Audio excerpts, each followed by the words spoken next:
issue-based campaign.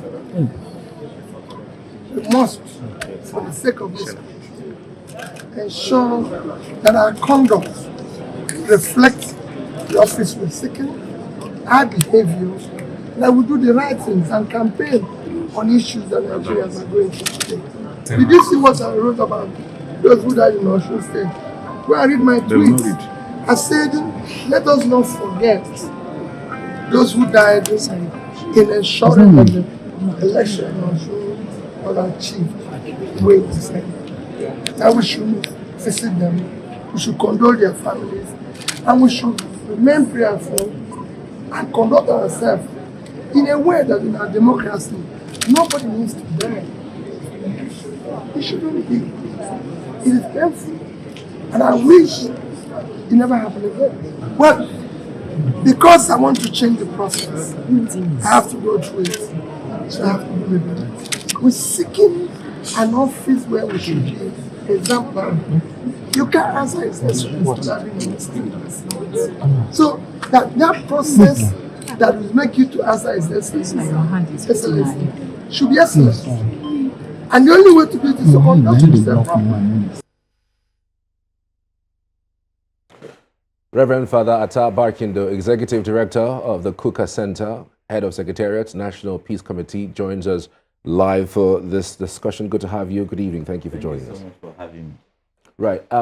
I just wanted to ask, what are the key commitments of this particular accord? And are there specific things embedded in this particular accord that would enable the political parties and the actors, make sure that they follow through with all of the accord that is stated? So, thank you for having me. First of all, the accord has 8 key provisions.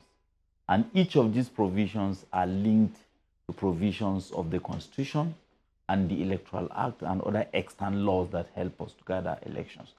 But central to it is for political parties, now that the campaigns officially commence tomorrow, which is Wednesday tomorrow, 19 August, officially, we want them to dwell on issues, on peaceful campaigns and rallies, issues that are very, very significant, that Nigerians are concerned about, issues that are linked to their programs, their manifestos, and what the parties have set out to do.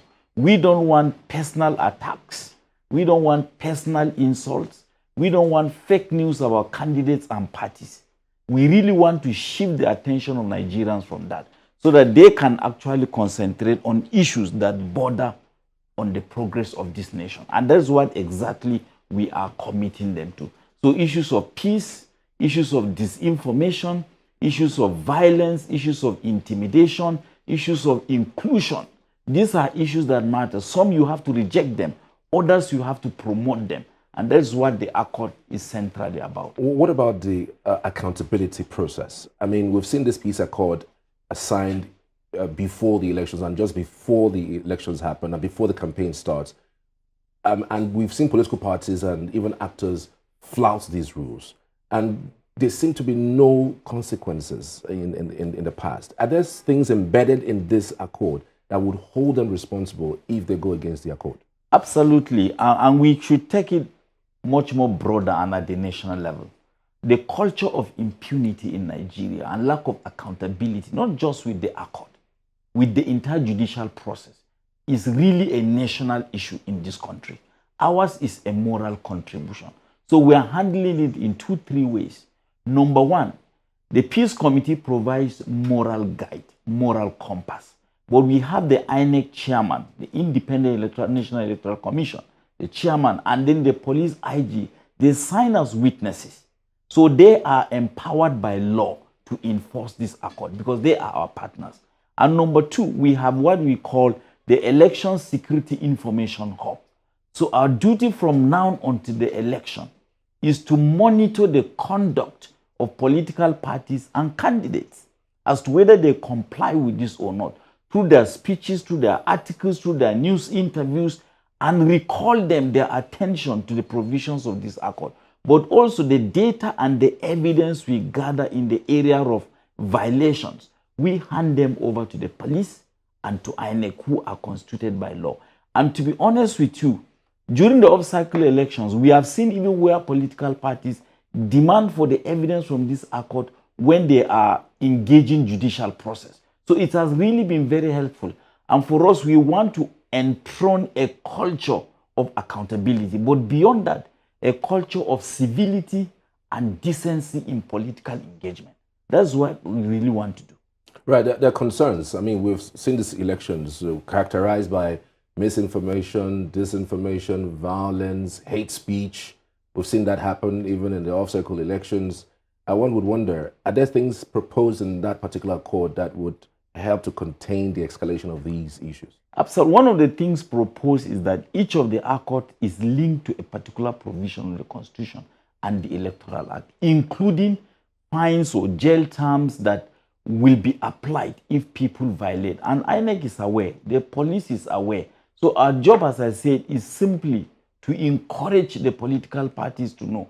Because in the past, if you take a look back at the past, for example, in 2011, we don't want what happened. Within one day, over 800 people were killed after the results were announced. We don't want that kind of thing to really repeat itself. And so if politicians can really pay attention, and if you look at from 2015, 2019, 2023, the reduction in widespread violence we have seen and we have witnessed.